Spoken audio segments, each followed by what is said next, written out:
Estoicismo. Introdução. Principais filósofos e frases.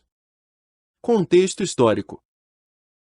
O fundador do estoicismo foi Zenão de Cítio, que viveu entre 333 e 262 a.C., nascido na ilha de Chipre.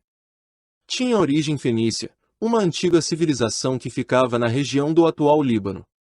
Segundo o historiador romano Diógenes Laércio, Zenão teria sido um jovem mercador que passou a buscar respostas mais profundas para a vida, após sobreviver a um naufrágio. Impressionado com o pensamento de Platão, Zenão foi estudar filosofia em Atenas. Depois de conhecer várias doutrinas, fundou sua própria escola em 300 a.C. Como não era cidadão ateniense, não podia ser proprietário de nenhum imóvel na cidade, então, ministrava aulas em um pórtico, que é uma área coberta que fica na entrada das antigas construções gregas. O nome estoicismo é oriundo da palavra grega, stoa, que significa pórtico. A filosofia estoica tornou-se uma importante corrente de pensamento do período helenístico, e estendeu sua influência até o período do Império Romano. De sua fase inicial, restaram poucos fragmentos e relatos, entretanto, os filósofos estoicos romanos, Sêneca, Epiteto, e o imperador Marco Aurélio, deixaram obras completas que chegaram até nossos dias.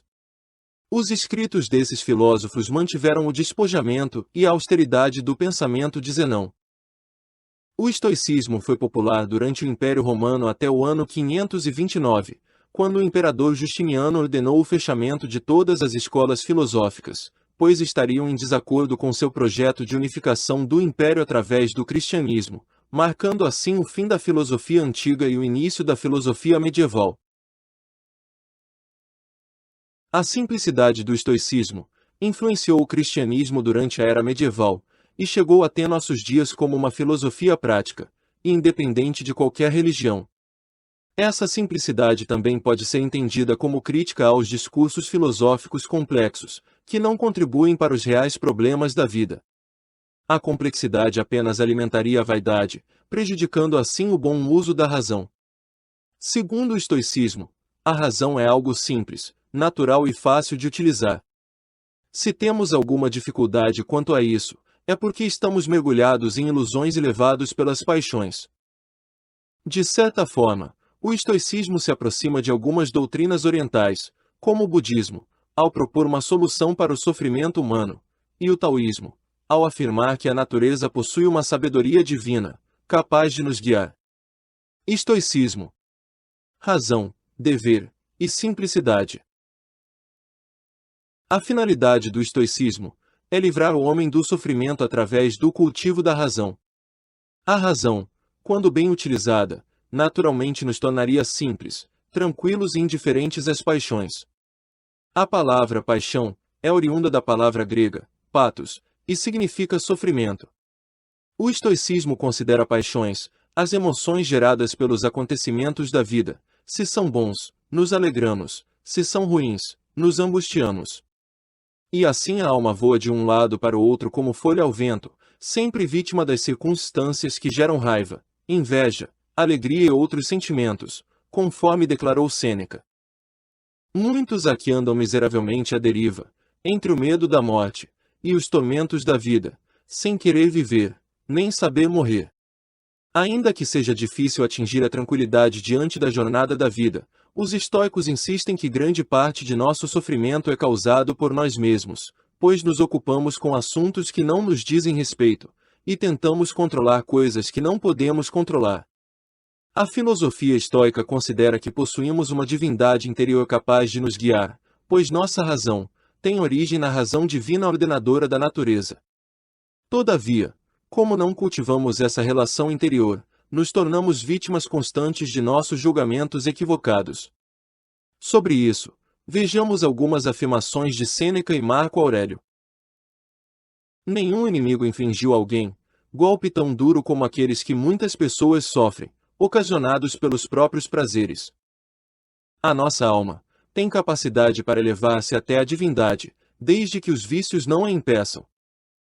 A razão divina governa tudo quanto existe, sem a nada estar sujeita. O mesmo acontece com nossa razão que, aliás, provém daquela. A substância do universo é dócil e maleável. A inteligência que a governa não possui maldade e nada é por ela prejudicado. Por meio de sua orientação, tudo cumpre seu destino. O quanto de tua existência não foi retirado pelos sofrimentos sem necessidade, tolos contentamentos, paixões ávidas, conversas inúteis, e quão pouco te restou do que era teu. Para o estoicismo, as paixões são o resultado dos julgamentos equivocados. O prazer é julgamento equivocado sobre algo que pensamos ser bom. O medo é julgamento equivocado sobre algo que imaginamos ser um mau futuro.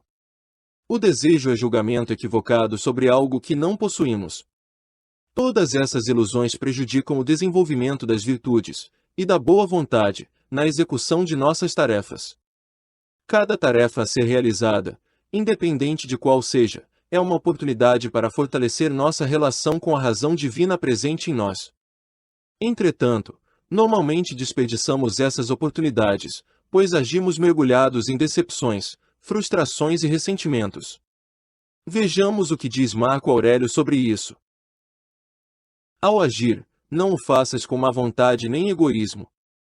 Não sejas tagarela nem intrometido. Deixe teu Deus interno te guiar, sendo sempre agradável e não dependendo do auxílio ou da paz de ninguém, já que é dever do homem ser correto, e não depender dos outros.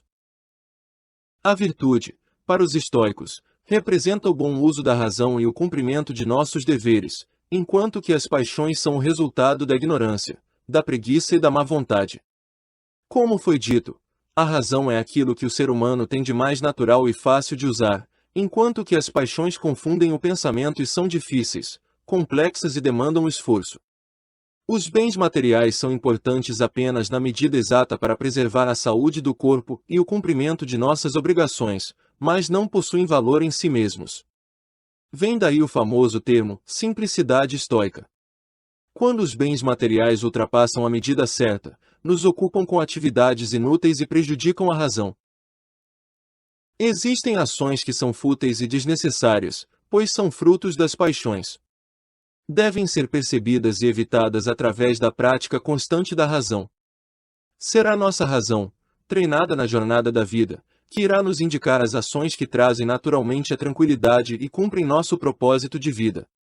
É irrelevante, para os estoicos, se nossas ações são modestas ou grandiosas, pois, na perspectiva da eternidade, são todas insignificantes.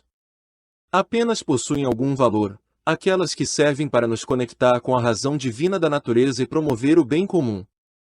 Sobre tudo isso, mais uma vez, vamos recorrer a Marco Aurélio.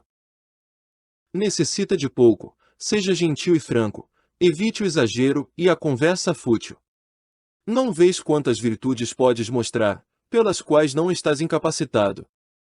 O que te conduz é a vontade de reclamar, de te vangloriar dos problemas, de desgraçar teu corpo com teus erros.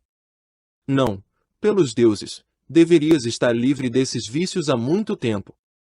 É tua culpa seres lento e estúpido. Vais morrer e ainda assim, não alcançaste a simplicidade e a calma. Não aprendeste a ser gentil ou a lidar apenas com a sabedoria. O sábio é aquele que se liberta das paixões, e chega à apatheia, palavra grega que significa ausência de paixões, atingindo naturalmente a tranquilidade e a paz interior.